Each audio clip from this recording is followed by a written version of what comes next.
بفكرة بسيطة هنعمل بديل الكريز في البيت بدل ما نشتريه بتمنه اللي بقى زيادة عن اللزوم. هنقول بسم الله الرحمن الرحيم ونجيب حلة ونضيف فيها نص كوباية من السكر، عليهم نص كوباية من النشا وكوباية مية من الحنفية. هنقلبهم مع بعض كويس جدا لحد ما السكر يدوب تماما، وهي دي كل المكونات، مش فاضل غير اللون. هنحتاج للون جل بيجيبه من محل مستلزمات الحلويات او عند العطارين، ده لون احمر. بضيف منه نقطتين ثلاثة لحد ما توصلوا للون اللي تحبوه. وخلي بالكم ما تغمقش قوي لان اول ما بنحطه على النار بيغمق. ده بالنسبة لي كان اللون المناسب. احتجت كمان شوية من قصنص الفراولة، ممكن تستبدلوها بفانيليا أو أي منكهات تحبوها. بس أنا ضفت نقطتين بس عشان تدي طعم حلو للكور، وتبقى كأنها مش سادة كده، ليها طعم يعني ليها نكهة. خدتهم على النار مع التقليب المستمر، ما بياخدش أكتر من دقيقتين. طبعا على نار متوسطة بتقلبي لحد ما يتقل، لأن ده نشا وسكر ومية. فهيتقل ويربط بالشكل ده ويتجمع كله ويبقى اتكون كده كتلة كده مع بعضه في مكان واحد. هنبدأ إن احنا ناخد الخليط ده على طول وهو ساخن وننزله في طبق، وهنتعامل معاه بعد ما يتهوى شويه.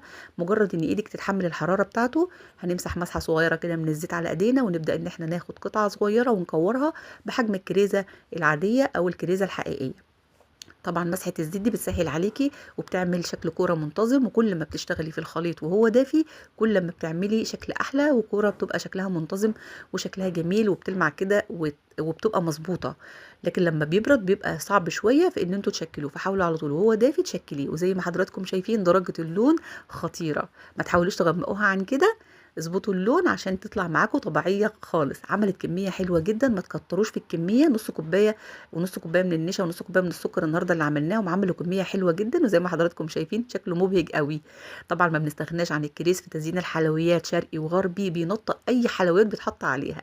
وثمنه بقى غالي جدا يا جماعه. انا اخر مره جايبه العلبه فيها حوالي 10 وحدات، وصل ل 50 جنيه. مش عارفه بقى بصراحه الوقت بقى بكام. فبصراحه الفكره دي فكره سهله وبسيطه وجميله جدا. وكمان هنعمل له شكل يعني شكل الفتحه بتاعه العنقود. هنجيب عصايه من الشيش ونحط عليها مسحه من الزيت كده على طرفها، ونعمل فيها فتحة صغيرة كده بكل بساطة وسهولة في كل كورة، شكل يعني العنقودة بتاعة الكريزة. الكمية دي حلوة، وعشان تحفظيها لازم نعمل لها محلول حفظ علشان تقعد معاكي في التلاجة من أسبوع ل10 أيام، تستخدميها في كل الحلويات.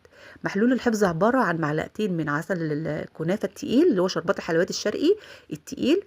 بضيف عليه نقطة واحدة بس من اللون الأحمر عشان يبقى شكل المحلول بتاع الكريز الصحيح. وبقلبها وبحطها على الكور بتاعتي اللي هو بديل الكريز في علبة. ده بيبقى المحلول اللي بيحفظ معانا الكور دي لأسبوع 10 أيام. تزينوا بيه كل الحلويات بتاعتكم، جميل جدا. وكمان طعم الطعم اللي هتضيفوه هيدي برضو طعم حلو، مش الكور كده سادة وخلاص. أنا ضفت فراولة، ممكن تضيفوا أي طعم انتوا تفضلوه، ممكن كمان تضيفوا فانيليا. هنسيبه في المحلول ده في علبة محكمة الغلق في التلاجة، وهنزين بيه كل الحلويات. جربوه بألف هنا وشفا.